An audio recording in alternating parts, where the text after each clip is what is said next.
Good morning, everyone. My name is Mark Braswell. I'm an artist living in Denver, Colorado. Today I'm working on a painting. I've been working on it for a long time. It's kind of one of my lost paintings. I use them to practice on, but sometimes they occasionally turn out into a piece that I really think is better than just practice. You can see my kitty cats in the background.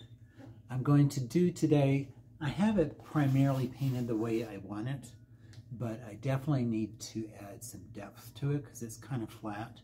This is something that a lot of people do, especially people in acrylics, is they don't glaze, they don't have a good sense of depth, and then the colors just lay flat upon flat upon flat, and that can be interesting, but I really want to have a sense of depth in my paintings and my drawings.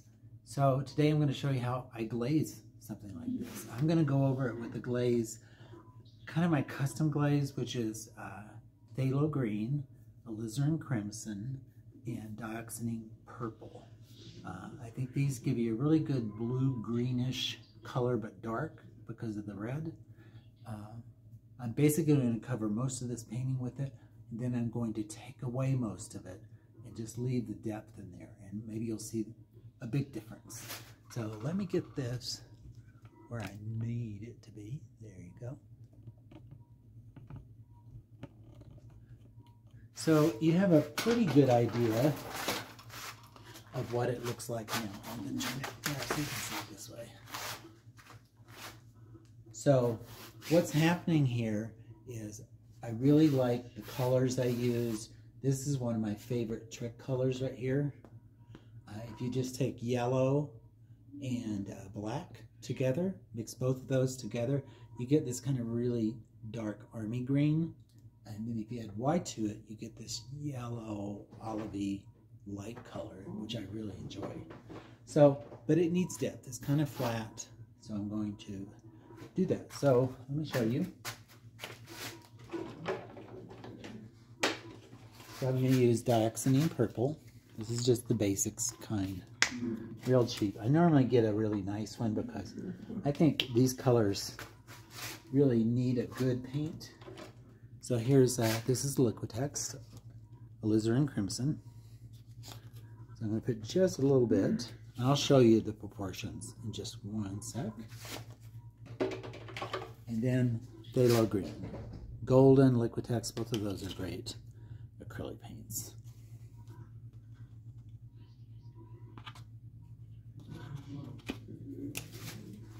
Okay. So this is the proportion you're looking for.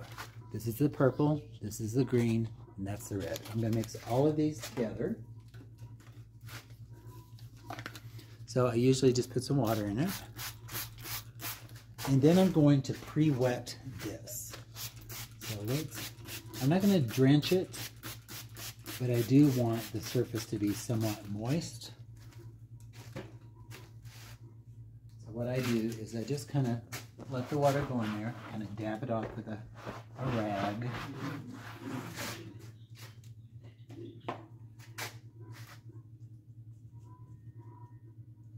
So I'm mixing all the colors together.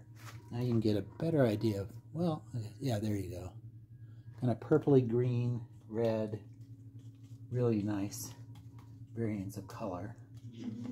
I'll do a little bit on here so you can see how dark it is. It's very dark. So don't be shocked when I show you. It's going to look like I'm messing up the whole painting, but I'm not.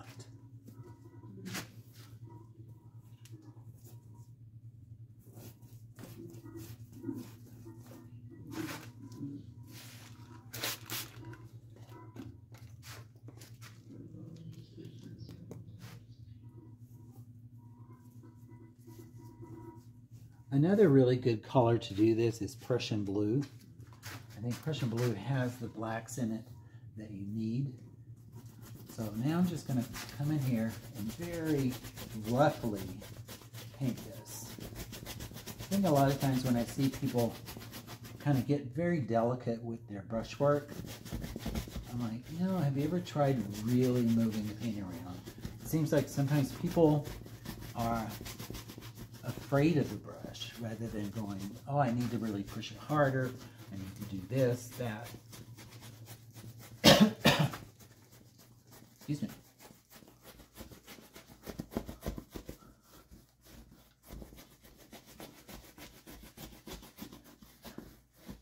Okay, so I know how this looks. Be not afraid.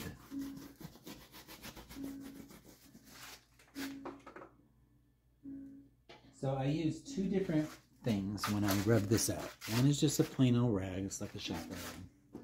And these are shop towels. You get them at the hardware store, sometimes at Home Depot. Really thick, kind of like Viva paper too. So I'm going to use this. What I'm going to do is I'm going to spray a little water on it. Then I'm going to come in here in the middle.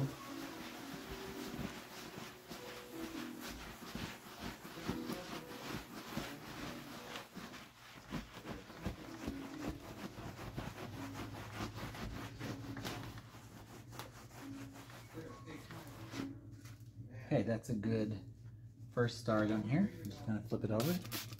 Now I'm going to add a little bit to this, just to kind of loosen up the paint.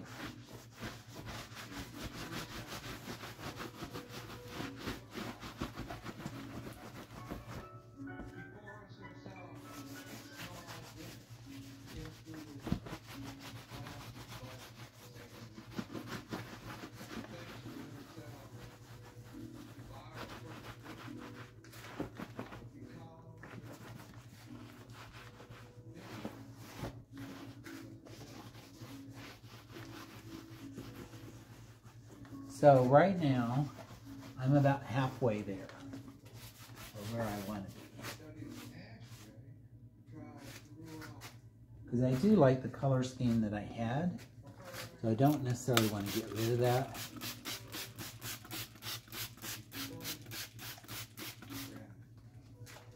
So now I'm going to go into my rag. It's just a cloth towel.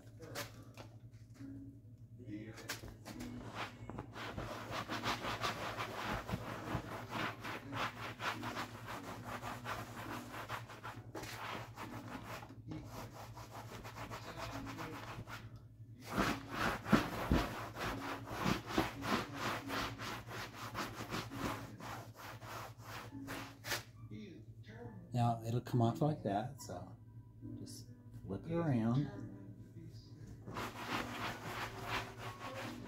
With each pass, I'm taking over the majority of it. But you can see now, all of these things have a lot of depth to them.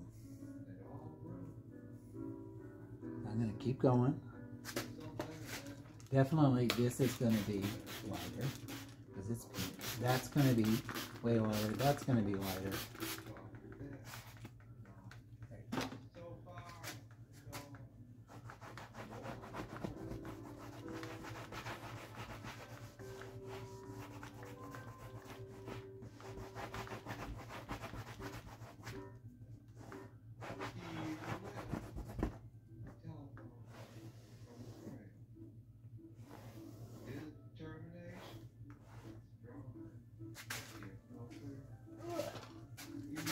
I'm going to go back with some of this towel.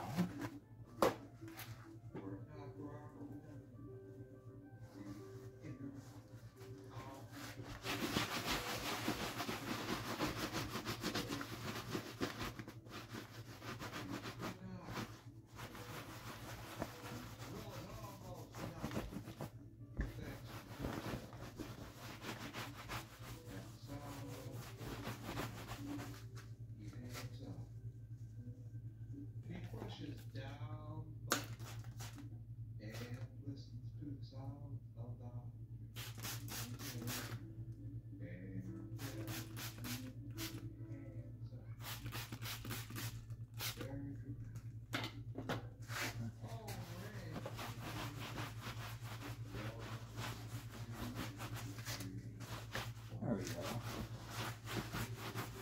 I know, it's really tempting to go, oh my God, you did so much.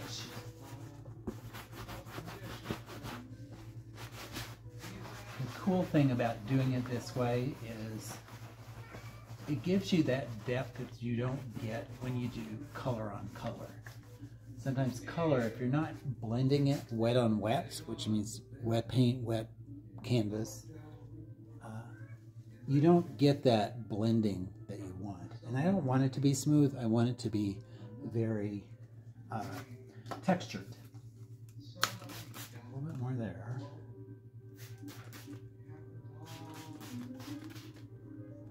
An interesting thing, because this is so thick, this is coming off right here. It's also coming off right here.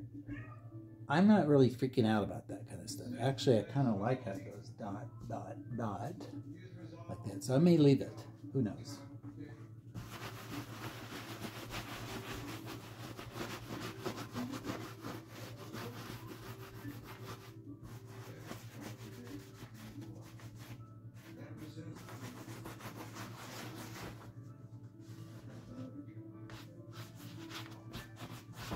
So now this looks like I have it pretty good in there. Let's come off here.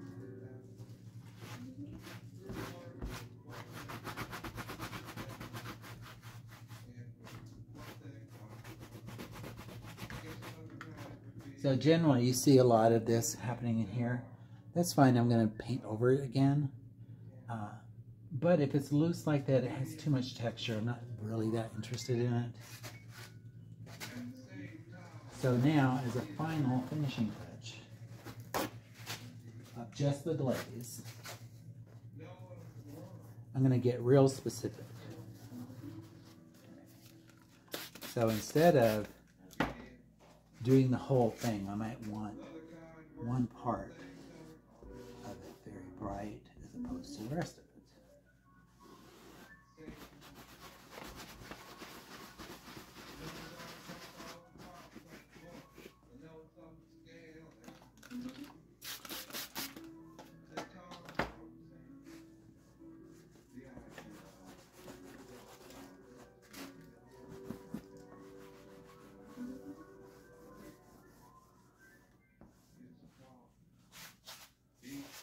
Okay, so let's take a look at that. I have to fix some of this stuff, and that's not a big deal. This is another thing that happens often with painting and painters is most people that I know that paint would have a heart attack about this. Oh my God, it did this or did that or whatever. And it's ruined, and I'm going to throw it away now. It's silly. Everything can be fixed. And if it needs to be fixed so much that it shows a lot, maybe it was meant to be that way. So I'm at peace with whatever this wants to be. I'm just very capable of fixing that very quickly. So I hope you enjoyed this. Maybe you can use it in your own practice. Visit my website. It's markbraswell.com. Have a great day, and I'll see you later.